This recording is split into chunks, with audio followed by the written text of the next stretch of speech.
টাকা এমন একটা জিনিস, যখন থাকে তখন সবকিছুই থাকে, যখন টাকা থাকে না তখন কিছুই থাকে না।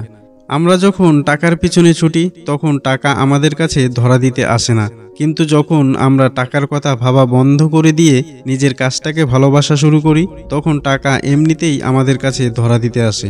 তাই আমি আমার কাজটাকে ভালোবাসি। টাকার পিছনে না ছুটে তুমি তোমার কাজটাকে ভালোবাসা শুরু করো। তুমি যেই কাজই করো না কেন, টাকা ধরা দিতে তোমার কাছে আসবেই। সফল হওয়ার নির্দিষ্ট কোনো পথ নেই। তুমি যেই দিন সফল হয়ে যাবে সেই দিন তুমি নিজেই একটা পথ তৈরি হয়ে যাবে।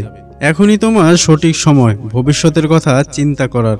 আজ তুমি যা ইনকাম করছো তা যদি আজকেই খরচ করে ফেলো তাহলে তোমাকে সারা জীবনই কাজ করে যেতে হবে। এটা খুব খারাপ একটা লক্ষণ। ব্যাপারটা এমন হচ্ছে, মনে করো তুমি একটা জঙ্গলের ভিতর দিয়ে গাড়ি নিয়ে যাচ্ছ কোনো স্টেপনি ছাড়াই। তাই তোমাকে গাড়ির মধ্যে সবসময় স্টেপনি রাখতে হবে, রাস্তায় যেন কোনো সমস্যা না হয়। ঠিক আমাদের জীবনেও স্টেপনির মতো টাকা সঞ্চয় করে রাখতে হবে। তাই ইনকাম করার সাথে সাথে তোমাকে ভবিষ্যতের কথা মাথায় রেখে কিছু টাকা জমাতেও হবে। কারণ বৃষ্টি আসার আগেই তোমাকে ছাতা কিনতে হবে। বৃষ্টি আসার পরে ছাতা কিনতে গেলে তুমি ভিজে যাবে। তাই তোমাকে ভবিষ্যতের জন্য কিছু টাকা সঞ্চয় করে রাখতেই হবে। একটা সফল মানুষ আর একটা অসফল মানুষের মধ্যে এই একটাই পার্থক্য, সেটা হচ্ছে পরিশ্রম। সফল মানুষটা অনেক বেশি পরিশ্রম করে একটা অসফল মানুষের তুলনায়। যখন একটা অলস অসফল মানুষ ঘুমাতে ব্যস্ত থাকে তখন একটা সফল মানুষ তার কাজে ব্যস্ত থাকে। তাই তোমাকেও পরিশ্রম করতে হবে যদি তুমি সফল হতে চাও। আর এটা তখনই সম্ভব যখন তুমি নিজেকে পরিবর্তন করবে। বেশি পরিশ্রম করার জন্য তোমাকে রাস্তা খুঁজতে হবে, নিজের রাস্তা নিজেই তৈরি করতে হবে। জল যেমন নিজের রাস্তা নিজেই তৈরি করে সামনের দিকে এগিয়ে যায়, তুমিও নিজের রাস্তা নিজেই তৈরি করে সামনের দিকে এগিয়ে যাও। একটা সফল মানুষ 18 থেকে 19 ঘন্টা কাজ করে, আর সেখানেই একটা অসফল মানুষ 8 থেকে 10 ঘন্টা কাজ করে। তাহলে বুঝতেই পারছো তোমার এখন কি করা উচিত। সফল হতে গেলে তোমাকে কিছু নিয়ম মেনে চলতে হবে, আবার কিছু জিনিসকে ছেড়ে দিতে হবে।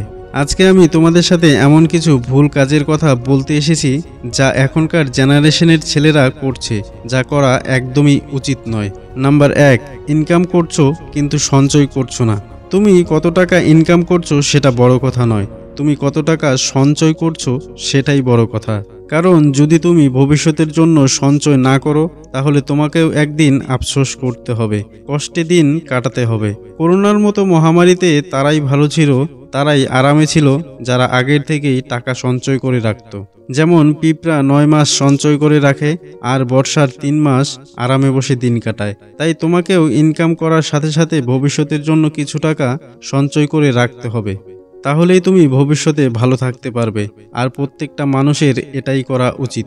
নাম্বার 2, সময়ের কাজ সময় করছো না। তুমি যে আজকে সময়টা নষ্ট করছো এই সময়টা কখনো ফিরে আসবে না, কারণ সময় কখনো কারোর জন্য অপেক্ষা করে না। তুমি আজকে আমার ভিডিও দেখে ভাবছো যে আমাকে কিছু করতে হবে, আর কতদিন শুধু স্বপ্ন দেখেই বসে থাকবে। আমি শুধু তোমাকে এতটুকুই বলবো, তুমি কি ভাবতে ভাবতেই সময়টা নষ্ট করে ফেলবে, কিছু করবে না জীবনে? আরে একটু ভাবো, 10 বছর পরে তোমার বন্ধুরা যখন নতুন গাড়ি কিনবে, নতুন বাড়ি করবে, তখন তোমার কেমন লাগবে? আচ্ছা বন্ধুদের কথা ছাড়ো, তুমি কি তোমার বাবা মার কথা একবারও ভাবছো যে তারা তোমাকে নিয়ে কতটা চিন্তা করে? যে আমরা না থাকলে ছেলেটা কি করবে, জীবনে কিভাবে চলবে, কিভাবে ভালো থাকবে, এগুলো কখনো চিন্তা করো? তুমি কত স্বপ্ন নিয়ে বসে আছে তোমার বাবা মা তোমাকে নিয়ে। তুমি তোমার কথা চিন্তা না করলেও তোমার বাবা মার দিকে তাকিয়ে এবার বন্ধ করো সময় নষ্ট করা। আমি তোমাকে বলছি না যে এখনই তোমার টাকা ইনকাম করতে হবে। তুমি পড়াশোনা করলে ভালো করে মন দিয়ে পড়াশোনা করো, কাজ করলে মন দিয়ে কাজ করো। আমি তোমাকে এটাই বলবো, সময়টাকে নষ্ট করো না। এই সময়টা আর কখনো ফিরে আসবে না, তাই সময়টা সঠিক কাজে ব্যবহার করো। নাম্বার 3, ভবিষ্যতের কথা চিন্তা করছো না। তোমার কি কোনো ভবিষ্যৎ নেই? তাহলে তুমি কেন ভবিষ্যতের কথা চিন্তা করছো না? তোমার কি মনে হয় বর্তমানটা ভালোভাবে গেলেই তোমার ভবিষ্যৎটা ভালো হয়ে যাবে? তাহলে আমি বলি শোনো, হ্যাঁ বর্তমানই সব, কিন্তু বর্তমানে থেকেই তোমাকে ভবিষ্যতের কথা চিন্তা করতে হবে। মনে করো আজকে তোমার কাছে 100 টাকা আছে, তুমি যদি আজকেই 100 টাকা খরচ করে ফেলো তাহলে কিন্তু কালকের দিনটা তোমার খুব খারাপ হবে, মানে তোমার ভবিষ্যৎটা খারাপ হবে। আর যদি তুমি 10 টাকা খরচ করে 90 টাকা সঞ্চয় করো, তাহলে কিন্তু তোমার ভবিষ্যৎটা খুব ভালো হবে, ভবিষ্যৎটা খুব সুন্দর হবে। আর বর্তমানে থেকেই তোমাকে ভবিষ্যতের কথা ভাবতে হবে। আর কেনই বা তুমি ভবিষ্যতের কথা চিন্তা করবে না? ভালো থাকতে হলে, জীবনে সফল হতে হলে তোমাকে ভবিষ্যতের কথা চিন্তা করতেই হবে। তোমার কাছে যদি সফল হওয়ার কোনো প্ল্যান না থাকে, তাহলে তুমি সামনে এগিয়ে যাবে কি করে? নাম্বার 4, অলস। আমরা কেন সফল হতে পারি না জানেন? কারণ আমরা সব কাজে লেজি, অলস। অলস হচ্ছে আমাদের সফলতার পথের সবথেকে বড় বাধা। কোনো কাজ আমরা সময় মতো করতেই পারি না এই অলসের কারণে। এখন নয়, একটু পরে করি, আজ নয়, কাল করি, এইভাবে কেটে যায় অনেক দিন, নষ্ট হয়ে যায় অনেক সময়, পরে শুধু আফসোস হয়, আর কিছুই না।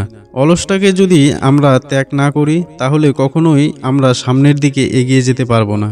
তাই সফল হতে হলে সবার আগে এই অলসটাকে ত্যাগ করতে হবে। নাম্বার 5, সময় নষ্ট করা যাবে না।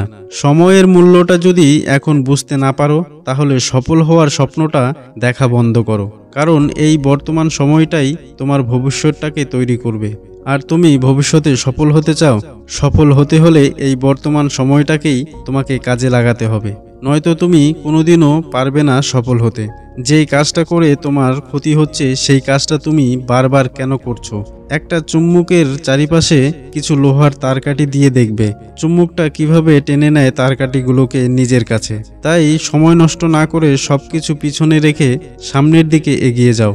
যেই দিন তুমি সফল হবে, পিছনে ফেলে আসা সব জিনিস তোমার কাছে এমনিতেই চলে আসবে, চুম্বকের মতো। আমি তোমাদের সবসময় বলি, সময় কখনো ফিরে আসে না, তাই যা করার এখনই করতে হবে।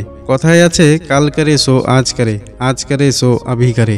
তুমি শুরু তো করো, শুরু করলেই রাস্তা ঠিকই পেয়ে যাবে। তাই ভয় পেয়ে থেমে যেও না। All the best. আজকে এখানেই বিদায় নিচ্ছি। সঙ্গে থাকার জন্য অসংখ্য ধন্যবাদ। দেখা হচ্ছে অন্য কোনো ভিডিওতে। ততক্ষণ ভালো থাকবেন, সুস্থ থাকবেন।